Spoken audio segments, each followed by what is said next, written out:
Naranasan na ba ninyong magtanim ng isang batang puno, nangangarap ng masaganang ani o ng isang malilim na lugar?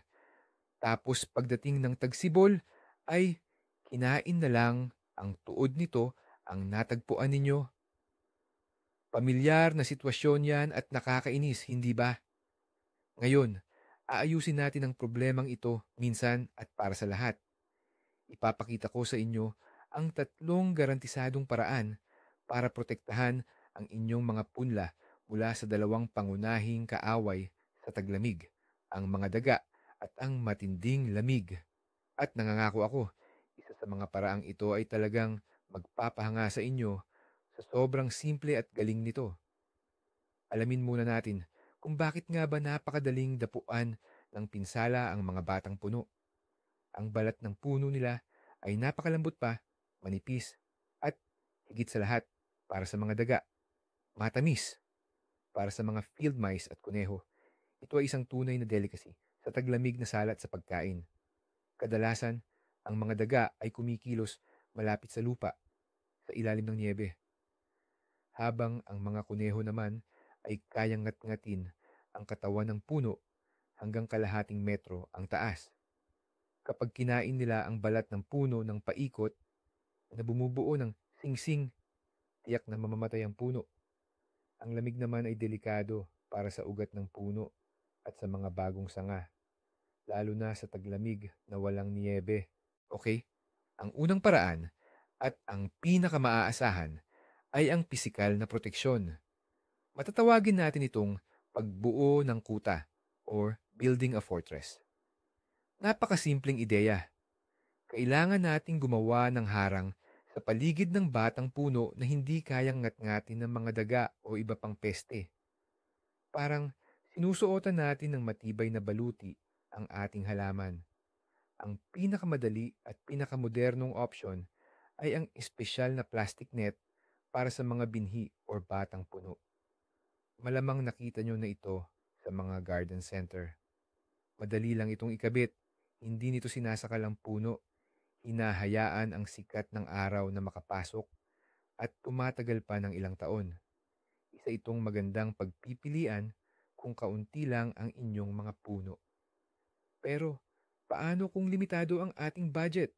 Panahon na para gamitin ang ating pagiging malikhain. Kumuha ng ordinaryong 1.5 o 2 litrong plastic na bote. Gupitin ang ilalim at leeg nito. Pagkatapos ay hatiin ng pahaba ang nabuong silindro at isuot sa tangkay. Para sa mas matatangkad na puno, maaaring pagpatong-patungin ang ilang silindrong ito. Mura, simple, at napaka-epektibo laban sa mga daga. Isa pang klasikong material ay ang roofing felt o tar paper. Gupitin lang ito ng pahaba at ipulupot sa paligid ng tangkay, saka itali gamit ang PC. Ngunit kailangan maging lubos na maingat dito. Dahil madilim ito, madali itong umiinit sa matinding sikat ng araw. Ito ay maaaring maging sanhi ng pagkasunog ng balat ng puno at iba pang pinsala. Pag-uusapan pa natin ng mas detalyado ang malaking pagkakamaling ito ng mga hardinero sa huling bahagi ng video. Huwag din nating kalimutan ang lumang pamamaraan, ang pagbalot ng mga sanga ng pine tree. Mahalagang ayusin ang mga sanga na nakaturo pababa ang mga karayom. Ayaw na ayaw ng mga daga na tusukin at ang amoy ng pine ay nakakadagdag sa pagtataboy sa kanila. Bukod pa rito, nagbibigay din ito ng karagdagang proteksyon sa puno. Ngayon, dumako tayo sa pangalawang paraan, ang paggamit ng kemikal o kung mas gusto ninyo, ang paglalaro sa pang-amoy ng mga peste. Kung ang pisikal na proteksyon ay maituturing na pader ng kastilyo, ang paraang ito naman ay parang isang kanal na may mabahong tubig sa paligid nito. Ang pangunahing layunin nito ay gawing walang lasa o ayaw kainin ng balat ng puno o kaya'y paalisin ng mga daga at kuneho sa pamamagitan ng matalim at hindi kaaya-ayang amoy. Dito, malaki ang maitutulong ng espesyal na pampaputi o pintura para sa hardin. Pero hindi ito ordinaryong pampaputi. mayroon itong mga dagdag na sangkap. Sa mga tindahan ng hardin, may mabibili na kayong ready-made na halo kung saan kasama na ang mga repellent, mga sangkap na nagtataboy ng mga peste.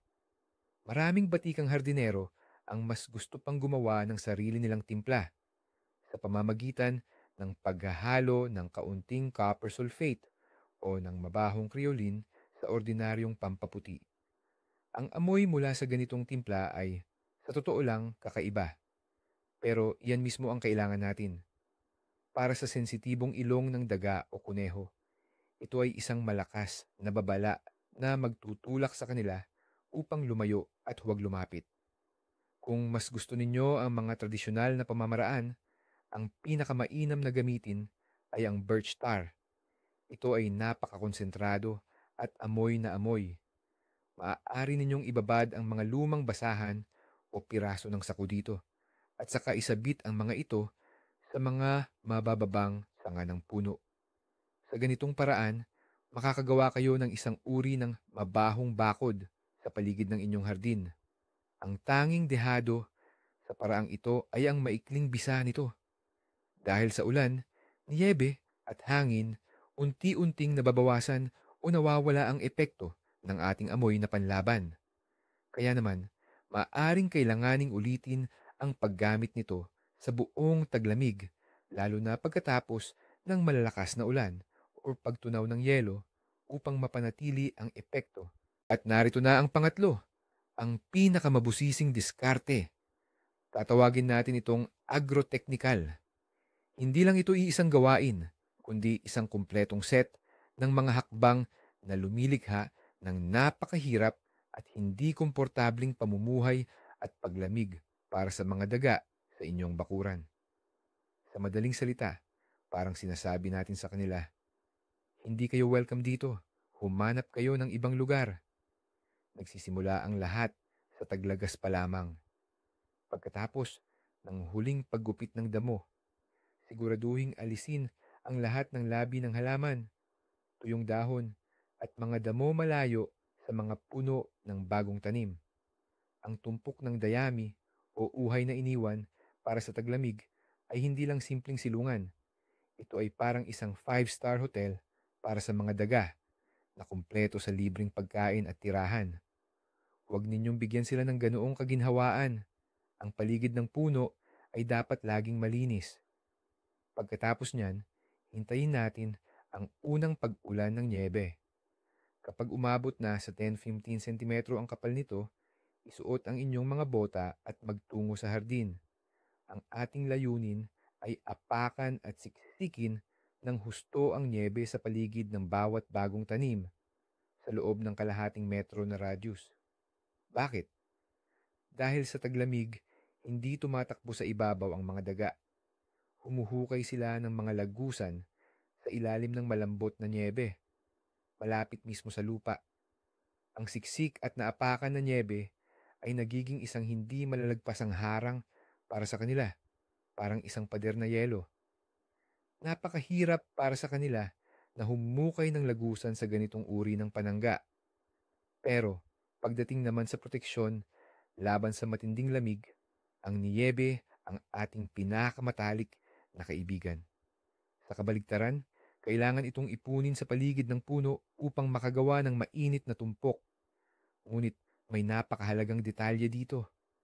Una, apakan at siksikin muna ang unang patong ng nyebe at pagkatapos niyan, sa buong taglamig, ay maglagay pa ng malambot na nyebe sa ibabaw.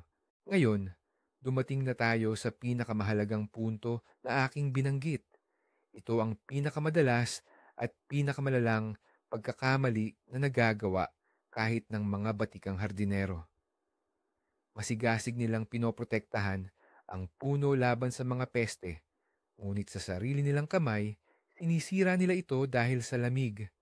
Isipin ninyo, mahigpit ninyong binalot ang puno ng madilim na panakip. Sa taglamig, mukhang ayos ang lahat, ngunit pagdating ng Pebrero o Marso, nagsisimulang uminit ng husto ang sikat ng araw. Umiinit ang madilim na material at sa ilalim nito, nagigising ang balat ng puno at nagsisimula ang daloy ng dagta. Tapos sa gabi, biglang lumalamig ng matindi. Ang likidong dagta sa mga selula ay nagyeyelo, pinupunit ang mga ito, at ang cambium, ang buhay na tisyo ng puno, ay namamatay. Pagdating ng tagsibol, aalisin mo ang proteksyon, pero patay na ang puno kahit hindi ito nagalaw ng mga peste. Kaya naman, dapat laging may agwat o air gap sa pagitan ng puno at anumang panakip na material. At huwag na huwag gumamit ng madidilim na material ng walang puting pintura o whitewash sa ibabaw. Kaya, buo din natin, mayroon tayong tatlong mabisang paraan. Mga pisikal na hadlang tulad ng lambat o mga sanga, mga amoy na nagtataboy ng peste, at tamang paghahanda ng lugar kasama ang pagyapak sa niyebe. Ang pinakamagandang resulta ay makukuha sa paggamit ng kanilang kombinasyon. Huwag maging tamad na gumugol ng kaunting oras sa taglagas at siguradong pasasalamatan kayo ng inyong mga batang puno sa tagsibol sa pamamagitan ng mabilis at malusog na paglago. Maraming salamat sa panunood ng video na ito hanggang dulo.